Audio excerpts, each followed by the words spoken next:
그래서 이제 당뇨가 이제 두 가지로 분류가 됩니다. 혈당이 높아지는 거잖아요. 근데 그렇다고 설탕을 많이 먹는다고 해서 당뇨가 걸리지는 않아요. 모든 근본적인 원인은 성인병의 모든 나쁜 습관을 다 갖고 있었을 때 당뇨도 걸리고요. 당뇨도 가족력이 굉장히 셉니다. 성인병은 아무 가족력이 굉장히 무시 못해요. 예, 그리고 잘못된 식습관과 생활 습관 이런 것 때문에 많이 걸리시고요.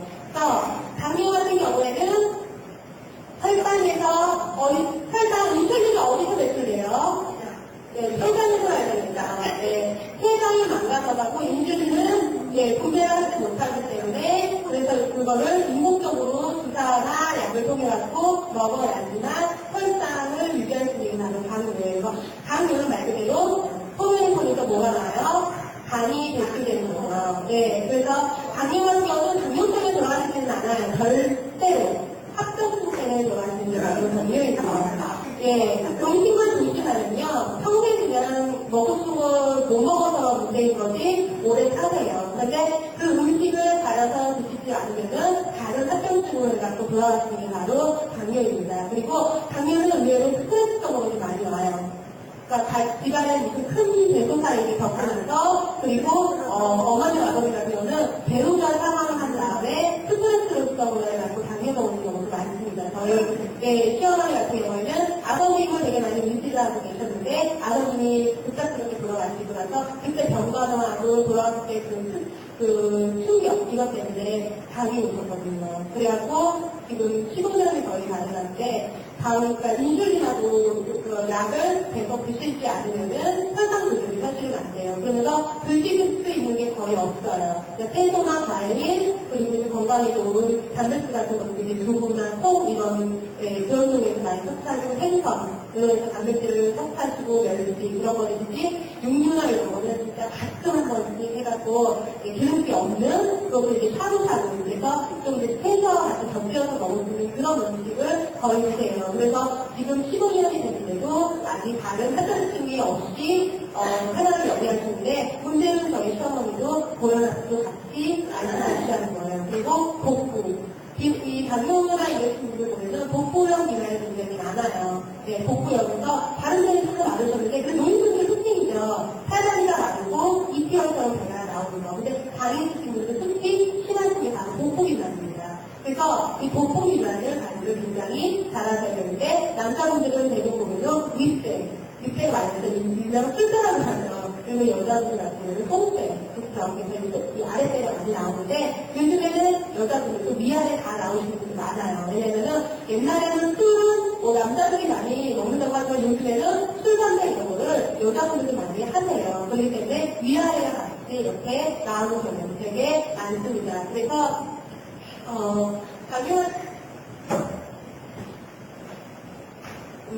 당뇨의 대표적인 증상으로는 뭐예요? 소갈증이라고 해서 옛날에 당뇨를 일으켜서 동의보안에는 소갈증이라고 했어요. 우리 계속 먹고 싶은 거야. 네, 근데 이제 그거를 먹고 난 다음에 어때요? 소변을 계속 봐요. 그 소변에 자꾸 당이 같이 빠져나가는 거예요. 그리고 많이 먹게 돼요. 자주 배가 고파요. 허리가 빠지는 뜻이에요. 그리고 이유 없이 아무것도 그렇게 많이 먹는데도 불구하고 몸무게가 또 많이 빠지는 경우. 그래서 네 가지 증상이 대표적인 당뇨의 증상입니다. 그래서 당뇨는요 체중 감량을 위해서 단기간에 저칼로리 식사가 효과적이에요. 그러니까 단기간에 칼로리를 아예 낮춰갖고 칼로리가 낮은 음식이 뭐가 있어요? 최고 가격이 없어요. 그리고 이제 모기 같은 경우는 현미, 그리고 닭볶아. 그럼 포만감이 많이 오고 손님들이 많이 들어있어요. 그러니까 이제 그런 거. 그래서 단기적으로 체중 감량을 하지 않으면 효과가 별로 없다는 거. 그게 참 중요한 거고요. 그리고 체중 감량에 필요한 환자는 단백질을 배합을 해야 돼요. 그리고 공복후 10분 혈당 중간이 형태에 따라서 당 지수를 고려한 탄수화물 제공 시간이 종류를 제한을 하셔야 됩니다. 나이 먹으면은 뭐가 빠진다는 거거든요. 근육이 빠진다는 거죠. 사람이 몸 중에서 어디가 근육이 분포도로 가장 높은지 아세요? 맞아요. 허벅지 근육이 가장 높아요. 근데 우리 어머니 아버님들 수면을 이쪽으로 할게요. 이러면 돼요, 안 돼요?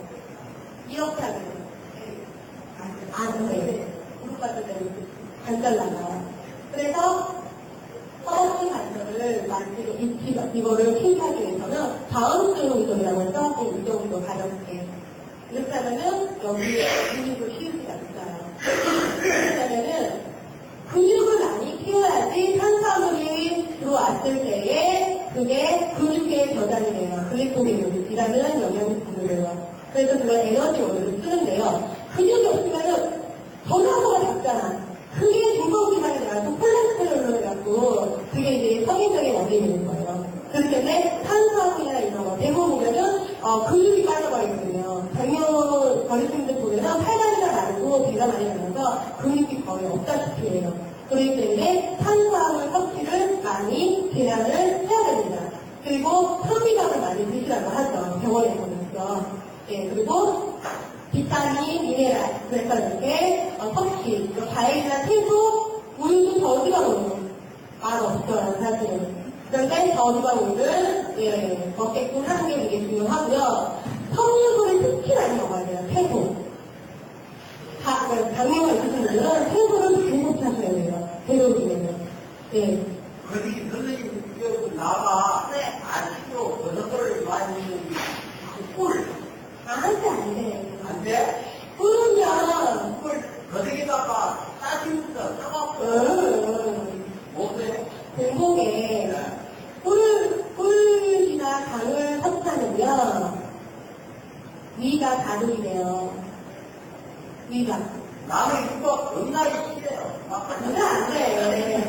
네. 건강하게 배우자 죽이는 거 꼭 얘기해줘야 돼. 건강한 음식으로 배우고 해주면서 배우자 죽이는 거 가르쳐드릴까요? 국기를 동시에 올려주고요.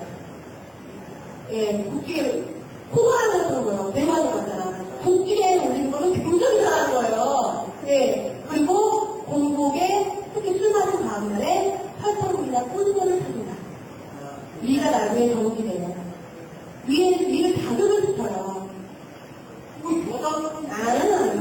잘못하는 거예요. 그리고 꿀은요, 칼로리가 높아요. 설탕이 기준점으로 100이거든요. 꿀은 훨씬 가능이 높아요. 그래서 그게 들키면 안 좋아요. 그래서 요리를 할 때 설탕을 쓰지 꿀 이런 거는 거의 특이한 경우 아니면 꿀은 안 넣잖아요. 예, 그렇기 때문에 꿀은 예, 공복에 꿀을 사시는 사 드시는 분이 되게 위험한 거예요. 집에서 다 가서 그렇게 그냥 공복에 안을 때. 공복에 먹으면 안 좋다는 거예요. 공복에 아침에 일어나서 팥벌을 드시면 어때요? 위가 축축이 돼버려요. 네, 위가 축축이 돼서 건강하게 올라오잖아요. 건강하게 사시는 거는 아침에 일어나면 미지근한 물을 드시라고 해요. 그러니까 냉수 덜컥덜컥 들려주시고 이런 거는 위에 굉장히 자극을 주거든요. 마찬가지로 술 먹은 다음에 술 먹어서 벌써 위에 문자가 생겼어요. 알코올이 들어가서. 근데 거기에 설탕물이나 소금을 둘이 부으면 어떻게 되겠어요? 위가 물이 와요. 자극을 준단 말이에요. 그래서 배울자를 소유금을 없이 배우해주면서 죽이는 거 두 가지 가르쳐드렸어요. 그 대신에 배울자 이름을 동진보험을 읽는 점을 꼭 확인하고 준비하세요. 네. 제가 보면 알아요.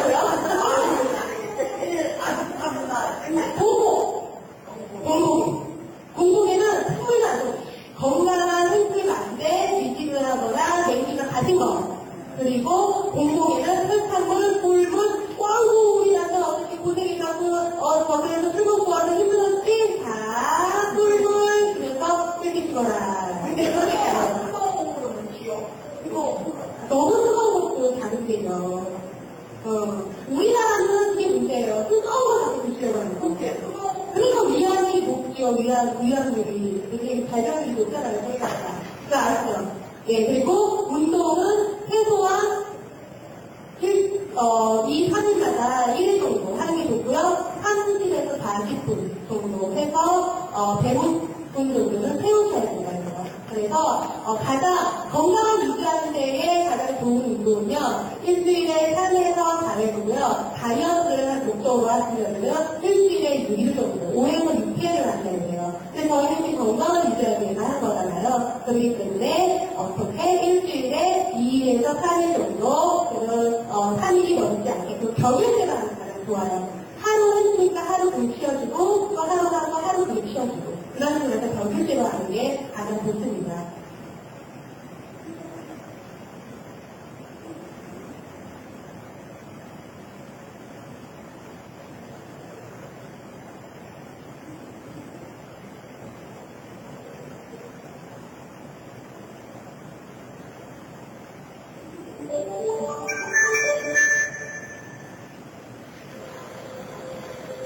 지난해 정신병 판정을 받은 정정희 씨는 요즘 고민이 많습니다.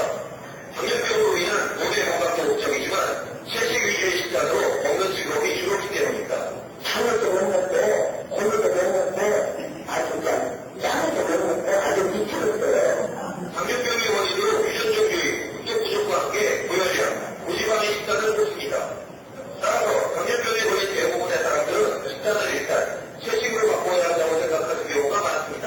기록적인 음식이라는 것을 잘못 오해해서, 단백질 섭취가 준다든지, 그래서 속에서 탄수화물 섭취가 많아지면, 당뇨적으로 그걸 만들어내면 줄 수 있습니다. 과일에 대한 의견도 분분합니다. 과일에 비타민, 무기질, 섬유질이 풍부해 다량 섭취해도 된다는 의견과 강도가 높기 때문에 섭취량을 줄여야 한다는 의견도 있습니다. 한번만에 조절하게 되면, 과일이 획득하는 가격이 추가적으로 지방을 들을 수 있고요. 그래서 적정량을 먹고 가능한 정도 덜 많은 과일로 그리고 과일은 체내 인슐린 분비를 늘릴 수 있기 때문에 식후보다는 식단에 먹는 것이 좋습니다. 식사량 조절에 어려움이 겪는다면 채소, 버섯, 해조류 음식이 좋습니다. 열량이 낮아 포만감 있게 먹을 수 있고 비타민과 무기질, 식이섬유와 같은 영양이 풍부합니다. 채소를 줄 때 알고 있는 아이들 드신 같은 고열량 것은 피하시고 소스를 직접 끓여서 드시는 것보다 소스를 만들어서 찍어서 드시면 섭취량을 줄일 수 있습니다. 채소와 버섯 등을 볶아 먹으면 기름국수가 많아 열량이 높아질 가능성이 있기 때문에 데치거나 무쳐 먹는 방법이 좋습니다. 또는 두 개 재료로 넣어 섭취하는 것도 좋은 방법입니다. 설탕은 당 수치를 높이고 소금은 식욕을 수치면서 고혈압과 같은 당뇨합병증이 좋지 않도록 섭취량을 줄여야 합니다. 하지만 현실적으로 설탕과 소금이 음식의 맛을 좌우하기 때문에 약을 줄이기가 쉽지 않습니다. 국물 요리를 할 때 양파를 이용하면 단맛이 나고 고기 요리를 할 때 과일을 이용하는 것이 좋습니다. 파라토프와 같은 설탕이 낮은 대체감을 사용하는 것도 설탕이 많이 될 수 있습니다. 또 다른 등 멸치, 다시마로 소금에서 만들어내는 것이 좋고 천맛이 짜면 다음맛이 조금 덜 짜도 싱겁다는 느낌이 적기 때문에 음식을 만들 때 표면에만 살짝 짠맛을 내는 것도 좋은 방법입니다. 밥상을 차릴 때마다 일일이 음식 재료의 열량과 영양소를 확인하기가 불가능합니다. 그렇다고 몇 가지 음식만으로 밥상을 계속 차리다가는 물리기 식상입니다. 이럴 때에는 비슷한 음식끼리 모아놓고 서로 바꿔 먹을 수 있도록 도와주는 식품 교환표가 필요합니다.